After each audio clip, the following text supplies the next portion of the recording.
नमस्ते सभी को। आज हम फिर से अभ्यास करेंगे योग सूत्र, जो महर्षि पतंजलि द्वारा योग से योग प्रतिपादित है। उसके बारे में हम प्रत्येक चीज को अध्ययन करेंगे। और जो यूजीसी की परीक्षा के अंदर जो भी प्रश्न पत्र के अंदर जो भी इंक्लूड जो प्रश्न होते हैं किस हिसाब से बनते हैं, और हम प्रत्येक चीज कोशिश करेंगे कि हम अपने हिसाब से उसको पढ़ने का प्रयास करें। तो आप सभी से अनुरोध है कि पहले शांति पाठ से कक्षा का प्रारंभ करते हैं। ओम सर्वे भवन्तु सुखिनः, सर्वे सन्तु निरामया, सर्वे भद्राणि पश्यन्तु, मा कश्चित् दुःख भार भवे। ओम शांति शांति शांति ओम। चलिए आज की जो अध्ययनशाला है उसका हम प्रारंभ करते हैं।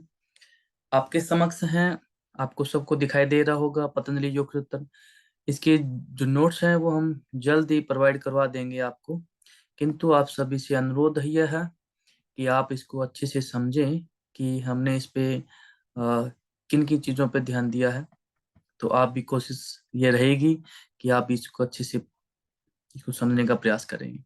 देखिए महर्षि पतंजलि द्वारा ये प्रतिपादित है, आप सभी को याद है, और ये सामान्य सी जानकारी है जो आप सभी को पता होनी चाहिए। योग दर्शन के बारे में हम आज अध्ययन करेंगे। ठीक है।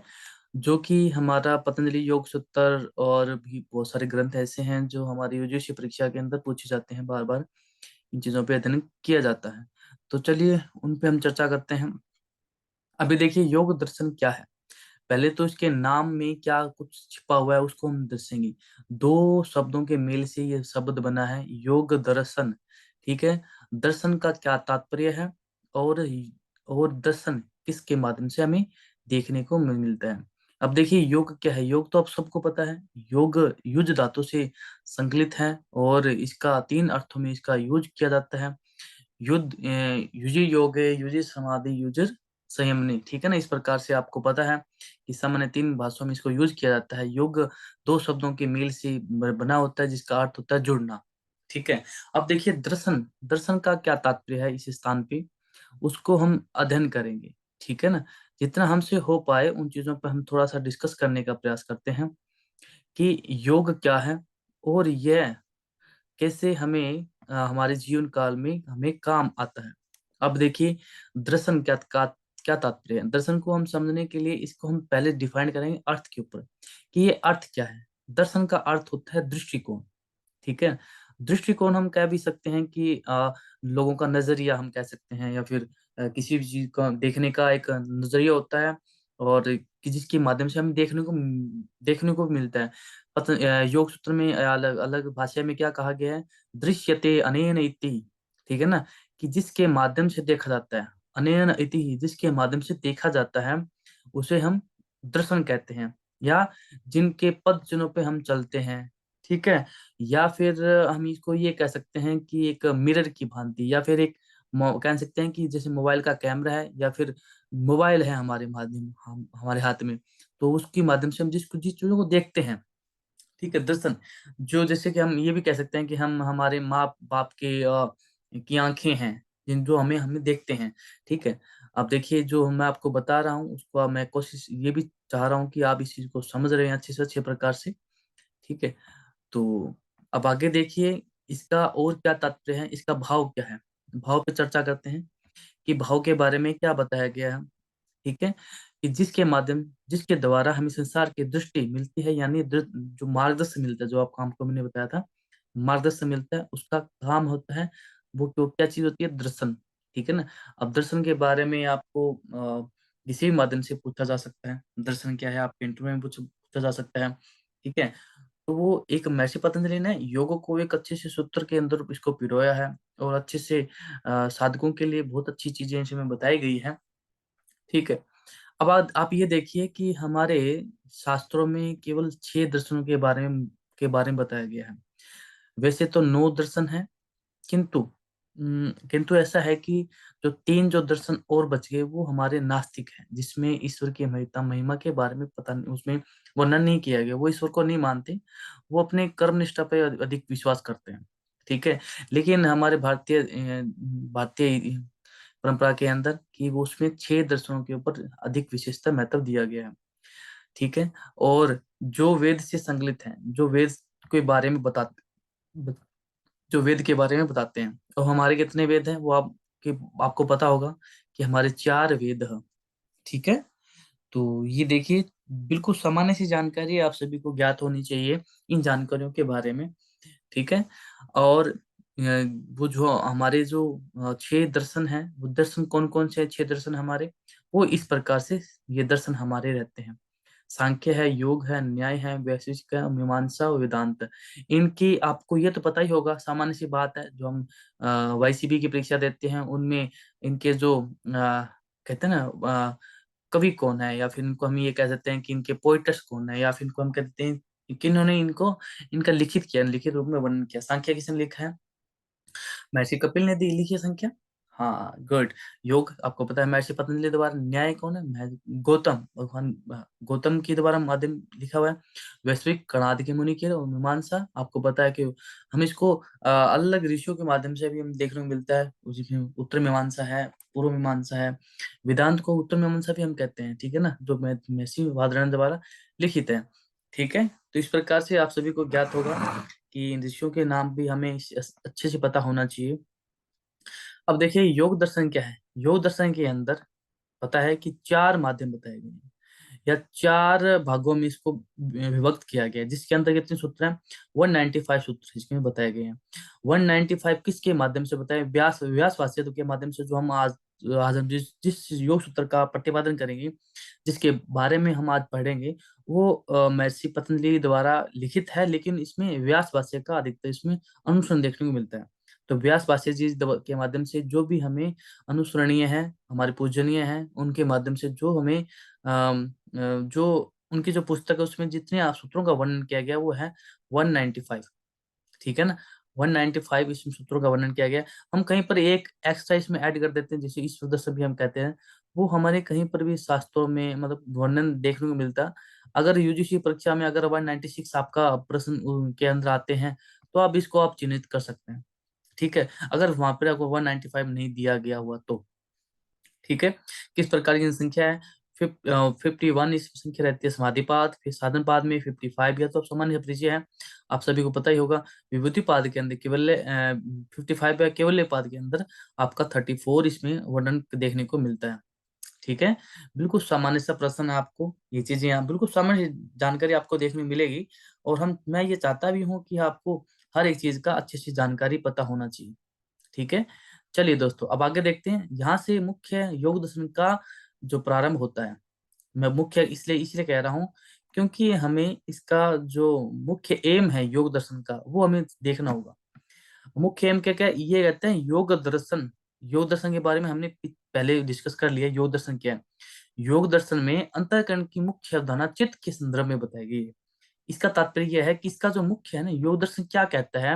योग दर्शन ये कहता है कि चित्त को निर्मल करना है आपको। चित्त के बारे में अधिकतर फोकस किया गया है। कैसे? जैसे हम हठ योग प्रदीपिका पढ़ते हैं, तो उसमें हमारे जो हठ योग साधन है वो बताए गए हैं।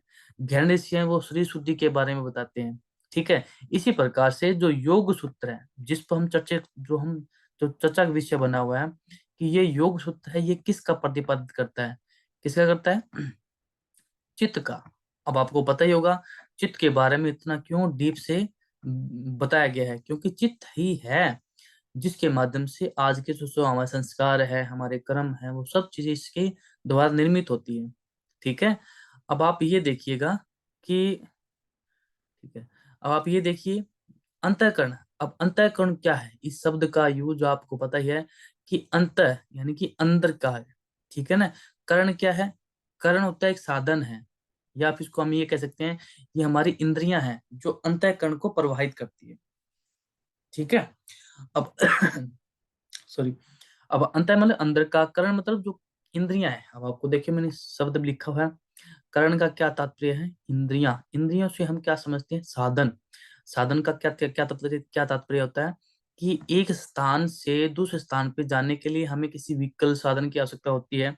उसी प्रकार से बाहरी जो ज्ञान है उसको आंतरिक अंदर यानी कि अंदर उसको देखने के लिए हमें जो कहते हैं कि उस ज्ञान की फोटोकॉपी करने के लिए, या फिर उस ज्ञान को अंदर अपने अंतःकरण में बिठाने के लिए हमें एक साधन की आवश्यकता होती है, जिसे हम कहते हैं इंद्रियां के नाम से वो साधन है। इंद्रियों में कौन कौन सी है हमारी? बताओ बताओ कौन कौन सी इंद्रियां हमारी जिनकी संख्या आपको मैंने लिखी हुई भी है। अब तो बता सकते हैं आप। संख्या 10 है। 5 हमारी ज्ञानेंद्रियां हैं, 5 हमारी कर्म इंद्रियां हैं। ठीक है, आपको ये तो पता रहेगा। अब देखिए अंतःकरण। अब कर्ण से तात्पर्य ये भी होता है, कर्ण दो प्रकार से आपका, ये दो प्रकार से द्वितीय ज्ञान आपका, दोहरा का ज्ञान आपका इसमें रहता है। क्या क्या, एक तो हम अंतःकरण कह देते हैं जिसके बारे में हम अध्ययन कर रहे हैं, दूसरा है हमारे बाह्य बाह्य कर्ण। ठीक है। अब आप देखिए, अब ज्ञान है जो हम कहते हैं ना, ज्ञान योग जो भी जिसके बारे में पढ़ेंगे उसमें हमारे बताए गए हैं नवदा भक्ति की जिसमें वर्णन मिलता है। ठीक है ना। उसमें हमारे जो चार माध्यम बताए गए जिससे ज्ञान हमें अर्जित होता है, तो वो हम ज्ञान योग के अंदर पढ़ेंगे, तब हम उस पर हम अच्छे से डिस्कस करेंगे, जो कि हमारे आगे आने वाला है। ठीक है। अब कर्ण पर डिस्कस करते हैं। कर्ण क्या है? अंतःकरण और बाह्य कर्ण। अब अंतःकरण पे हम डिस्कस कर रहे थे, तो अंदर का जो ज्ञान है, वो ज्ञान हमें कैसे प्राप्त होता है? जो हमारी अंदर की इंद्रियां हैं, अंदर की इंद्रियां कौन कौन सी है, जिसे हम कहते हैं मन बुद्धि अहंकार। ठीक है। इनकी संख्या 4 है। ठीक है। 4 संख्या कौन है? जिसमें मन है, बुद्धि है और अहंकार है। ठीक है। इनके माध्यम से हमें अंतःकरण करण के संस्कार हमें प्रतिपादित होते हैं, जिसे हम थॉट प्रोसेस भी हम कहते हैं। आपको याद रहेगा ना ये चीजें। आपको एक एक चीज बारीकी से मैं बता रहा हूँ, क्या क्या चीज आपको इसमें याद रखनी है। और ये और क्या होता है? अंतःकरण, अंतःकरण को अद्वैतवाद का सिद्धांत भी इसमें कहा गया है। ठीक है। जिसमें हमारे मन बुद्धि अहंकार चित्त, इन सभी का एक ही मतलब होता है विचार। एक विचार के माध्यम से हमारे मनस के ऊपर एक एक कहते हैं इमेज बनती है। ठीक है। वो हमारे अंतःकरण के आधार पर निर्मित करता है कि हमने किस प्रकार की ज्ञानेंद्रियों का भोग किया है। ठीक है। अब हम चलते हैं बाह्यकरण। बाह्यकरण ये बाहरी इंद्रियां, बाहरी इंद्रियां पता है आपको कितनी इंद्रियां हमारी? 10 बाहरी इंद्रियां हैं। ठीक है। जिनके माध्यम से हमें ज्ञान अर्जित होता है, और फिर ज्ञान जो अर्जित होने के बाद हमें अंतःकरण यानी अंदर की इंद्रियों के ऊपर इसका इफेक्ट देखने को मिलता है। इनकी संख्या हमें पता है कि कितनी, 4 संख्या इनकी है। उनके माध्यम से क्या होता है? विचार प्रकट होता है। विचार कैसा हो, क्या होगा, वो आपको पता है सबको। ठीक है ना। तो ये इस प्रकार से हमारा जो माइंड है वर्क करता है, और हमें इस प्रकार से ध्यान में रखना है कि क्या क्या हमारे अंतःकरण यानी कि जो योग दर्शन का मुख्य उद्देश्य क्या है। चित्त के संदर्भ में, चित्त के बारे में हमें जानना। ठीक है। योग दर्शन क्या है? मन बुद्धि अहंकार और चित्त, इन चारों के संयोग को चित्त स्वीकार करता है। ठीक है ना। अब सबसे मिलकर चित्त का निर्माण होता है। चित्त क्या है? मन बुद्धि अहंकार और चित्त, इन सब में इंक्लूड है हमारा चित्त। सब इन सबको चित्त ही एक्सेप्ट करता है। अब क्या होता है कि जैसे कि हम ये भी कह देते हैं कि मन क्या है। ठीक है। सामान्य से साधारणों में मन क्या है, बुद्धि क्या है, अहंकार क्या है, इनके के ऊपर मैंने थोड़ा डिस्कस किया हुआ है। अब देखिए मन क्या है। मन का काम क्या है? संकल्प विकल्प। ठीक है। जैसे कि आप सुबह उठोगे, अब से सर्दी का मौसम है, तो आप सुबह उठोगे तो पहले संकल्प होगा आपका भी मुझे ये करना है। विकल्प क्या होगा? अरे रहने दे, आज नहीं करते कल करेंगे। ये संकल्प और विकल्प की जो लड़ाई है, उसमें क्या होता है कि हमारा जो मन है वो उसमें उत्तरदायी होता है। ठीक है ना। बुद्धि, बुद्धि का तात्पर्य क्या है? निश्चयानिकाय अंतकरण वृत्ति ही बुद्धि। ठीक है। ये एक प्रकार की वृत्ति है। ठीक है। जिससे काम है निश्चय करना, भी मुझे करना है कि सुबह उठना ही उठना है। ठीक है। ये इसका बुद्धि का तात्पर्य है। अहंकार अभिमानी, अंतःकरण वृत्ति है अहंकारा, वृत्ति ही अहंकार। ठीक है ना। इससे क्या होता है? अभिमान पैदा होता है, यानी कि मैं की भावना पैदा होती है। अगर किसी भी प्रकार का कार्य आप करते हैं उसमें अगर ये आपका अभिमान है, उसके अंतःकरण है, इसके अंदर आपका इफेक्ट है, तो वो आपकी वृत्ति बन जाती है। वृत्ति को हम कह देते हैं कि एक पानी का बर्तन के अंदर इस प्रकार से लहरें जो उठती है, वो वहां में वृत्तियां हैं हमारी। इस प्रकार जो लहरें उठती है वो हमारी वृत्तियां हैं। ठीक है ना। ये वृत्ति नाम का एक ऐसा दुष्प्रभाव है हमारे जीवन के अंदर, जो हमें किसी भी प्रकार से कार्य को उत्पन्न नहीं करने देता, किसी भी कार्य को अ, अच्छे माध्यम से करने का वो नहीं देता। ठीक है ना। अभी देखिए चित्त क्या है? अनुस अनुसंधानी अनुसंधानिक चित्त वृत्ति ही, यानी कि जिसमें अनुसंधान, या जिसे हम डीप थिंकिंग कहते हैं, वो हमारे चित्त के अंदर इंक्लूड होता है। क्या अनुसंधानिक चित्त वृत्ति ही, यानी अनुसंधान, जिसे हम डीप थिंकिंग भी हम कह देते हैं। ठीक है, तो ये चीजें किस प्रकार से आपको नोटिस करनी है, और ये सब चीजें महर्षि व्यास भाष्य के माध्यम से हमें देखने को मिलती है। ठीक है ना। अब देखिए, चर्चा डिस्कस करते हैं हमारा महर्षि पतंजलि के प्रथम अध्याय का प्रथम सूत्र। कहते हैं योग की शुरुआत किस हिसाब से होती है, या फिर किसी भी कार्यक्रम की शुरुआत किससे होती है। अथ योग अनुशासनम, यानी अथ यानी अधिकार है। अब अधिकार क्या है, जो परंपरा चली आ रही है, या जो भी जैसे जैसे गायत्री मंत्र है, तो गायत्री मंत्र का एक हमने कभी इसको मतलब लिखा नहीं, कभी हमने इसको प्रतिपादित नहीं किया, लेकिन जो परंपरा चली आ रही है, ओम भूर्भुवः स्वः तत्सवितुर्वरेण्यं भर्गो देवस्य धीमहि धियो यो न प्रचोदयात्, ये जो परंपरा चली आ रही है कि इसी हिसाब से इसका रिपीटेशन होना चाहिए, इसके बाद में ये होगा, यानी कि एक परंपरा चली आ रही है। ठीक है, इसी हिसाब से अथ योगानुशासनम, अथ मतलब जो अधिकार रूप में विद्यमान है, जिस पे हमारा अधिकार है, उसका, यानी योग अनुशासन। योग अनुशासन क्या है, यूजीसी परीक्षा में ये भी पूछा जाता है निम्न में से महर्षि पतंजलि द्वारा प्रतिपादित शास्त्र कौन सा है, तो उसमें योग अनुशासन एक शास्त्र है। ठीक है ना, जिसका अनुकरण महर्षि पतंजलि ने जी ने अपने सूत्र में किया है। योग योग अनुशासन क्या है, एक शास्त्र है, एक पद्धति है जो लंबे समय से चलती आ रही है। इसको आपको ध्यान में रखना है। योगा यानी कि जो माध्यम से जुड़ने का, किसके साथ, अनुशासन के साथ। ठीक है ना, उसकी हम शुरुआत करते हैं, जो परंपरा अभी हम जिसकी परंपरा का प्रतिपादन अभी हम हमारे इस माध्यम से हम करते हैं।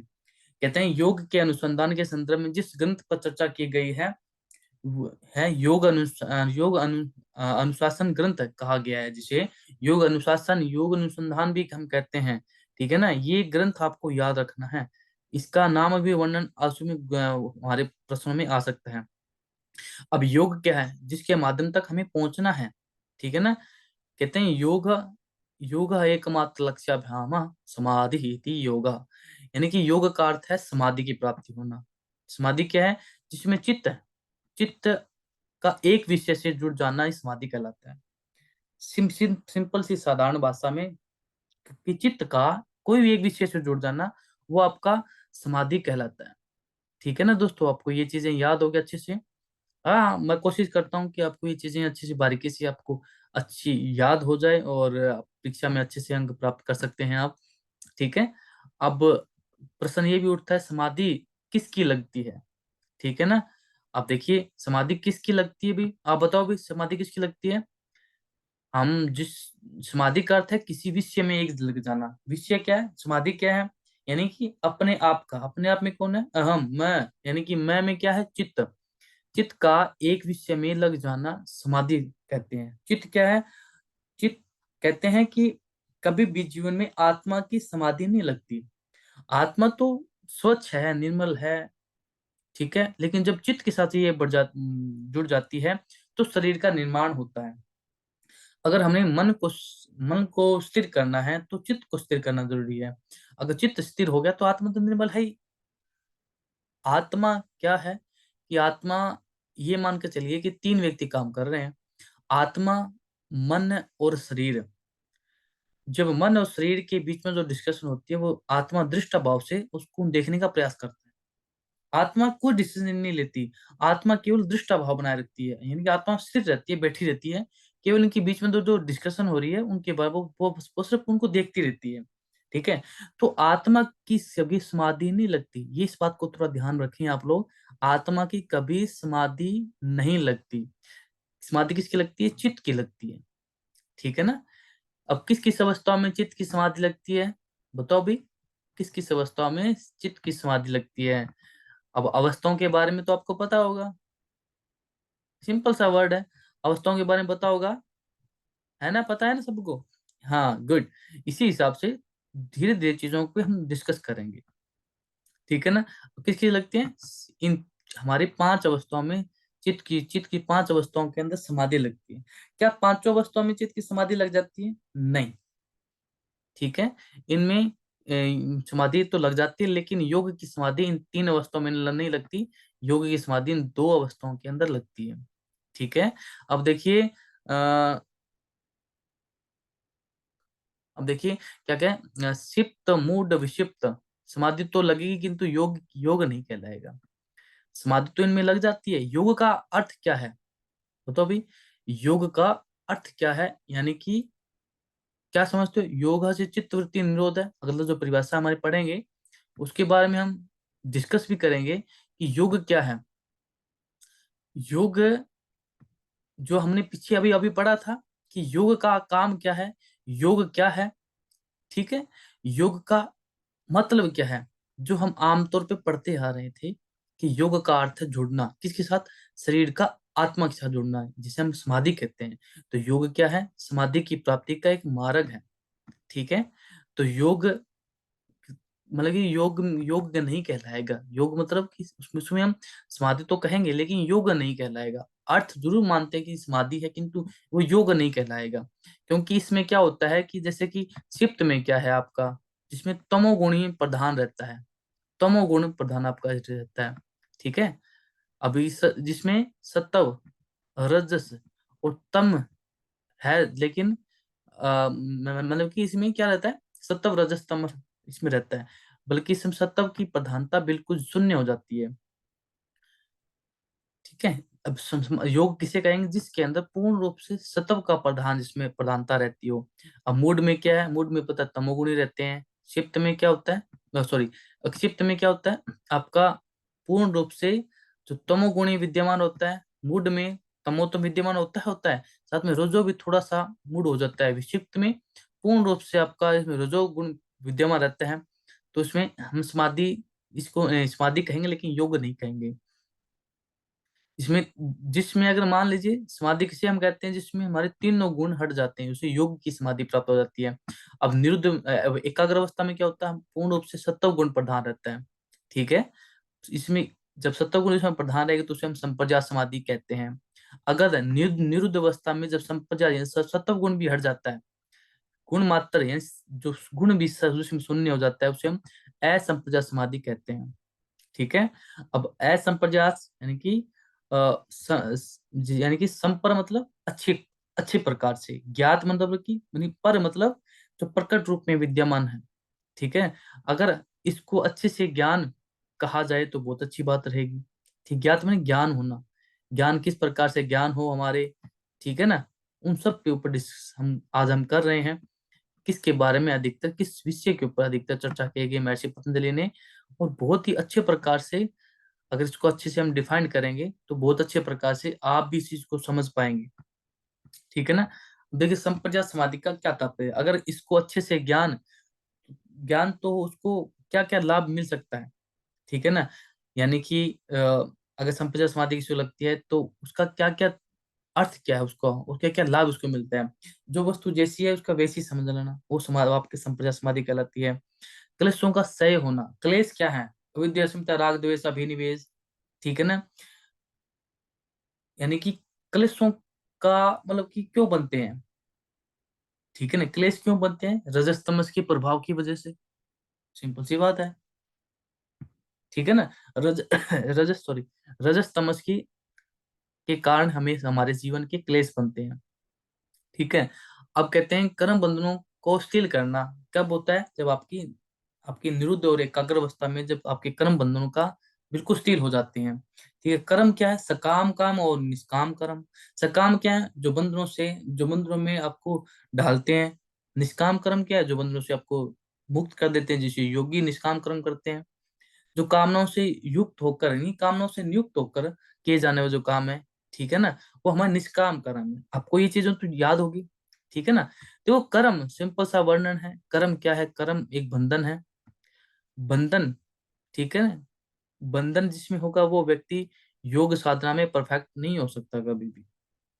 ठीक है ना। क्योंकि हमारी ये क्या है, अविद्या, अधूरा जिसे ज्ञान कहते हैं, जिसमें ज्ञान का अंश मात्र भी विद्यमान न होता, जो एक अंधेरे कुएं की भांति होता है। अस्मिता, जिसमें ज्ञान तो भरपूर होता है, लेकिन उसका मैं की भावना जिसमें विद्यमान रहती है। ठीक है ना।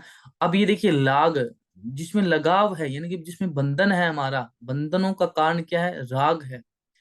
इनमें क्या होता है? हमारे सब अवस्थाओं में जो हमारा सॉरी जो जो हमारे तीन दोष हैं, सॉरी, जो तीन गुण है हमारे अंदर विद्यमान, सत्व रजस तम, वो पूर्ण मात्रा में इसमें लीन रहते हैं। इसमें सत्व की प्रधानता एक शून्य मात्रा होती है, रजस तमस इसमें अधिकतम मात्रा में रहते हैं, जिसकी वजह से जो हमारे जो कलेशों का कारण बनता है। ठीक है ना? जो कर्म बंधन का कारण बनता है। अगर हमने इस जो कर्म हमारे सकाम कर्म भावना से किए जाते हैं, जो बंधनों को डालते हैं, जो बंधनों का कारण है, कामनाओं से युक्त किए जाने वाले कर्म योगी निष्काम कर्म करते हैं। यानी कि जो सकाम कर्म ने कामना से किए जाते हैं, निष्काम में जिसमें कामना से रहित, जिसमें लगाव से रहित, बंधनों से मुक्त होकर हमें जो हम काम करते हैं, वो हमारे इस कर्म के अंतर्गत आते हैं। ठीक है ना? सिंपल सा वर्डिंग है, सिंपल सी चीजें हैं, आपको अच्छे से याद रखनी है और कोशिश करना है कि इन चीजों को अच्छे से आप पढ़ें। ठीक है? अगला जो प्रभाव है, अगला जो वृत्तियां हैं, वो उसको हम डिस्कस करेंगे अगले चैप्टर के अंदर। तब तक के लिए बहुत बहुत धन्यवाद आप सभी का। आपका दिन शुभ हो।